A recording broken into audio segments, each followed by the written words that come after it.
I start with a slide which actually was relevant pre-COVID, but I think with the experience of COVID now just past over a year, I think these are more they have actually grown in terms of their impact and the criticality that we need to take into account. The first is the anxiety, the depression, and as Sujata has already said, we seem to be an exam-driven a society where we need measurements and we need to measure against others. I always sort of say that we need to evaluate how we have learned, but I always like to use the benchmark as myself or the individual. How much have you learned within yourself from the past rather than always trying to compare it with someone else? And that kind of takes away, I believe, a lot of the pressure.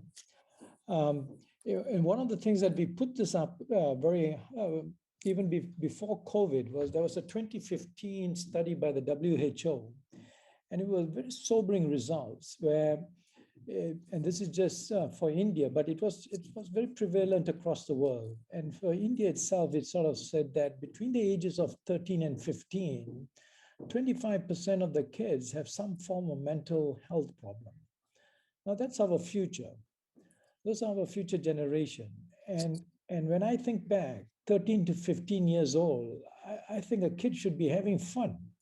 You shouldn't be in a state of depression and anxiety, and even thinking of suicide. And I think for a large extent, it's our school system that has been a primary driver of that whole this whole trend.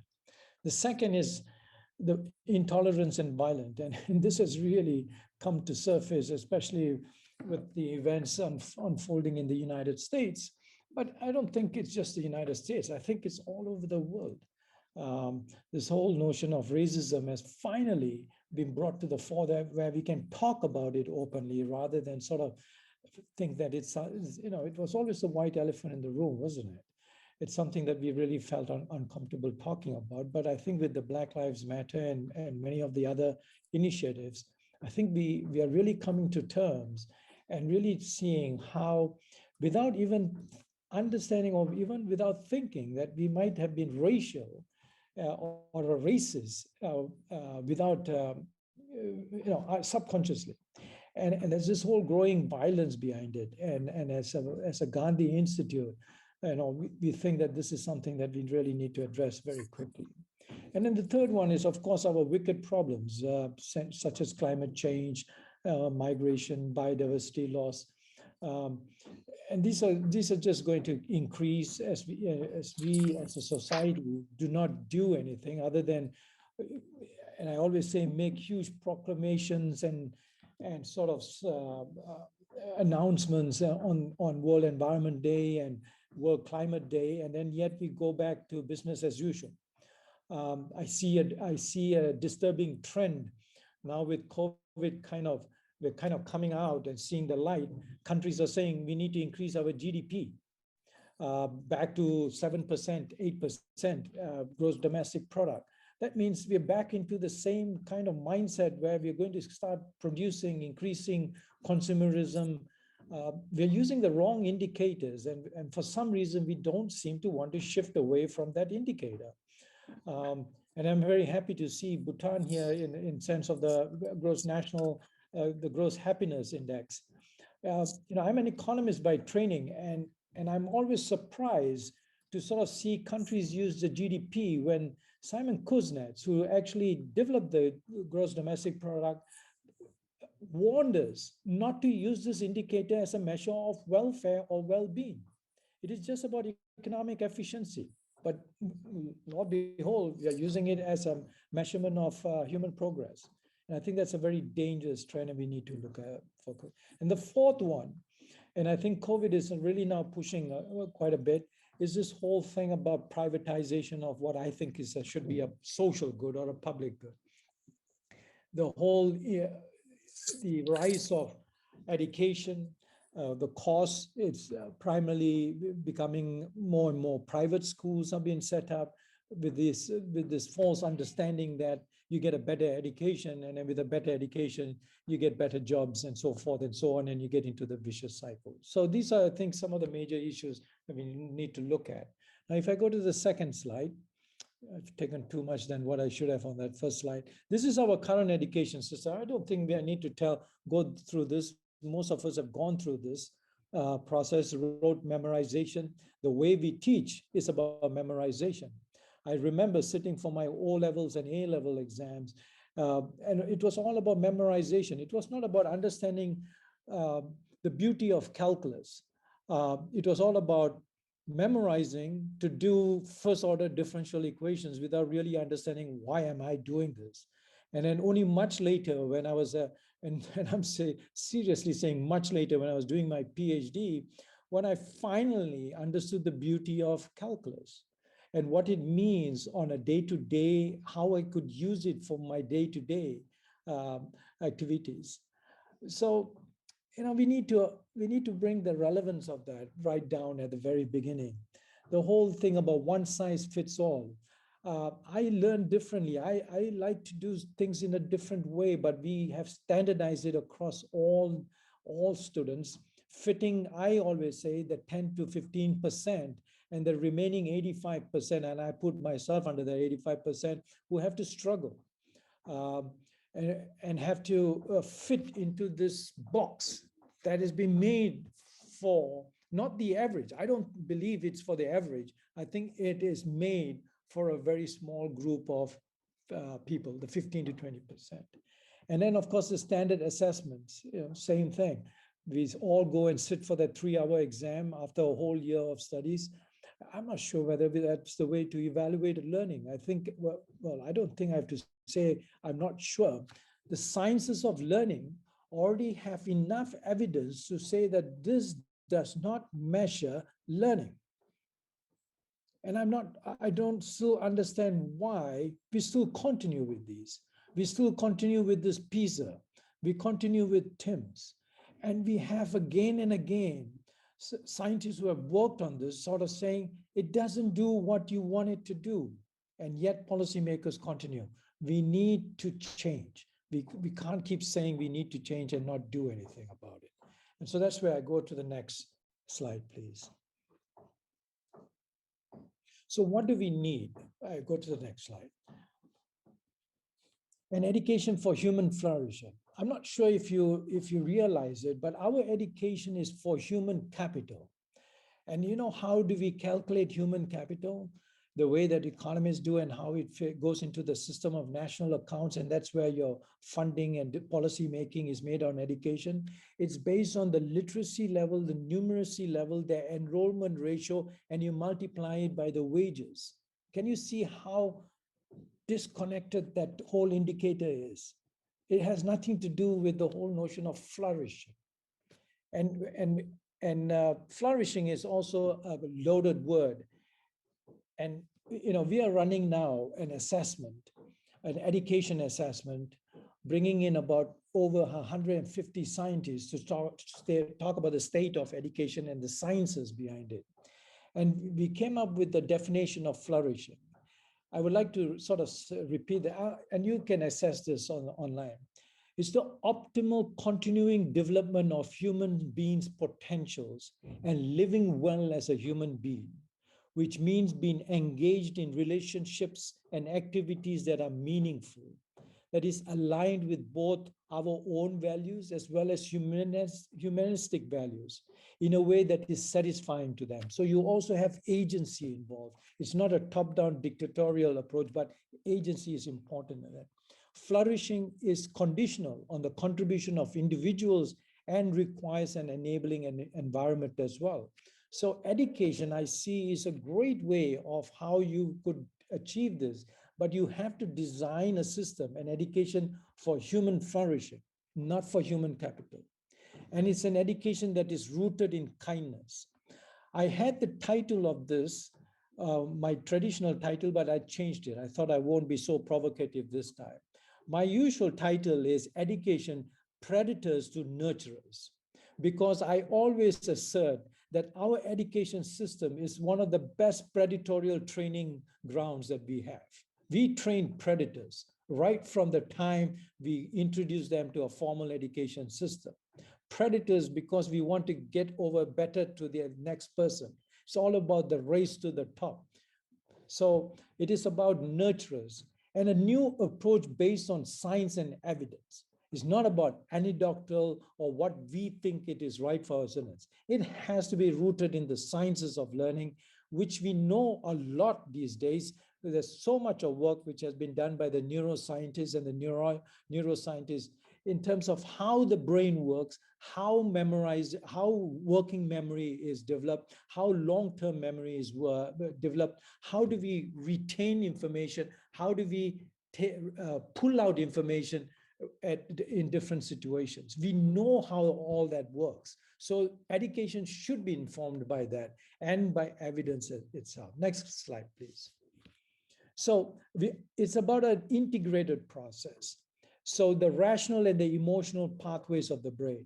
What I say is that most of our systems right now have focused on rational. It's about providing the information. Even when you talk about social emotional learning, I see in so many cases, we teach the children what social emotional learning is, but we don't teach them how to practice it. That's a different thing altogether. So it is always a rational approach. Now, we all know now, and in fact, this is work done by Daniel Kahneman, who was a psychologist, but actually won a Nobel Prize in economics. It's about that we don't make our decisions in a rational way. In fact, Dan Ariely wrote a beautiful book called Predictably Irrational. so, so the whole notion of rationality is not, so but it's not only emotions as well. It's an interplay between the two.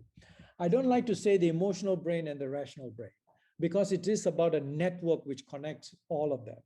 So it's about building not only the cognitive, the rational dimensions, but also building the emotional. We think emotions can't be trained. Again, science says we can, and there's convincing evidence to say that we can. Next slide, please. So this is the network that we would like to activate. We tend to call it the Gandhi neuron network. So it's an interplay between critical inquiry, which is the cognitive, but again, is very different from just taking information. It is about getting information from a critical questioning process. And then you have the whole notion of attention regulation, sensory motor skills. Next slide, please. Right. And can we go back? Yeah. So this is the network where we building the emotional, the empathy, compassion, the mindfulness, and with the cognitive. Social and emotional learning is not just about the emotional dimensions. It also includes the cognitive dimensions. You can't separate them. It needs to be integrated. And that's why we have kind of designed something called the EMC squared. As you can see, I'm a fan of maths and science, so I couldn't resist Einstein's equation. And I keep saying Einstein got it wrong by saying E equals to MC squared. It's actually EMC squared because that's what happens in this 3-pound thing that we carry between our ears. Next slide, please. So the good news is that these and this is actually quite new, this whole development of neuroplasticity, which means networks can be created throughout our life. Of course, neuroplasticity is at its peak till the age of 24. This is when it is really active. You can create all these new networks between the cognition and the emotional dimensions. But the good news is that even old buggers like me, I always call myself in that category, can still learn. We can still create new networks. It's a little bit slower, but that's okay. It's not a lost case. But the good news is that networks of hate, networks of racism can, if trained, basically disappear, and new networks of empathy, new networks of compassion can be created through the classroom, through the intervention of social-emotional learning, through the training of the brain. Next slide, please. So this is the framework that we use. I'm not sort of saying that this is the only framework you should use. There are many other frameworks. Cassell, which is one of the pioneers in social-emotional learning, have their own framework. What we thought was we wanted to make a distinction between foundational competencies, social-emotional competencies, which we think are empathy, mindfulness, and compassion, which then build method competencies like collaboration, team building, and so forth and so on, which Cassell talks about. All are important. So as you see, we have the critical inquiry as well here. What we do is when we train social-emotional learning, we take a topic. So we could take a topic of, let's say, violence, and sort of then deconstruct and saying, so what do you mean by violence? So you go and read up, there's different interpretations. Then you got the whole notion of justified violence. Now, seems to be oxymoronic. How can you justify violence? But there is a whole literature on that. So we kind of bring that in. Depending on the age of the child, you need to then be very careful in the level of complexity that you bring in. So it's very, very important when you do social-emotional learning is to understand which particular age group that you are targeting, and then design the curriculum accordingly. And so with that, when we go through that whole notion, that intellectual exercise on violence, then we sort of intervene by sort of saying, so what are your emotions right now when you read this? What are your emotions when you see this kind of violence being enacted against a certain group of people? And so then they start to understand what emotions are. And one of the things that people always tend to make a mistake is, we don't say emotion regulation does not mean emotion suppression. It is about understanding your emotions. So anger, we always say anger is okay. You shouldn't try to suppress it, but it's to understand why. And once you get an understanding of why, then you can start to react and to start to train your mind on addressing that. Next slide, please. So this is the process that we call the Libre process. And this is what I want to sort of emphasize, that what we have in the COVID, we have gone digital. But I think we have not done is we have not taken the advantage of what the digital world can offer. What we have done is what we do in the classroom, and we have just taken it and put it into the digital, and in fact doing a worse job at it. But the digital offers a great opportunity where you can have discussion dialogues across borders. Of course, you don't have the face-to-face in terms of in the classroom. But if you want to really build global, like if you want to address climate change, global migration problems, violence, which cuts across borders, you really need people to talk across different cultures. You need to talk across different countries. So the digital world allows that. And we have done that really well with a program called DICE, which is a digital intercultural dialogue or exchange. And we have got 5 countries from very different, the US, Malaysia, Sri Lanka, Norway. And then you get kids talking about the whole issue of migration. It was so interesting to understand their different perceptions. And then after discussions, coming to an understanding of why migration happens, and an understanding and a respect and a sense of empathy for migrants, and then doing something about it, which is the compassion part. So you can have games, which is something that is a favorite of mine. I use this as an excuse because I love playing digital games. You have 1 minute more, Anand. Right, video games. So I took an advantage and said, hey, let's use games in our curricula. And we use quite a number of digital games, private games, and companies are quite okay to allow us to use and develop a curriculum around it. And we introduce SEL through those games. Next slide, please.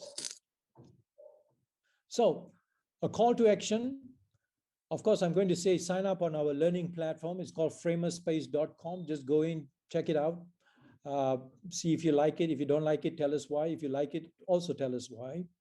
Enroll in our global citizenship course, but we have now lots more courses. So it's kind of grown over the time since that Framer Space came on. And then on the action compassion part, establish kindness clubs. And we're having a major initiative. I would say go on to the website and see how you can get involved. Now, my 3 cents worth that I would like to say, if I can indulge in 1 minute, Sujata, of extra time. Next slide, please. So we must nurture both the rational and emotional parts, building emotional intelligence and resiliency.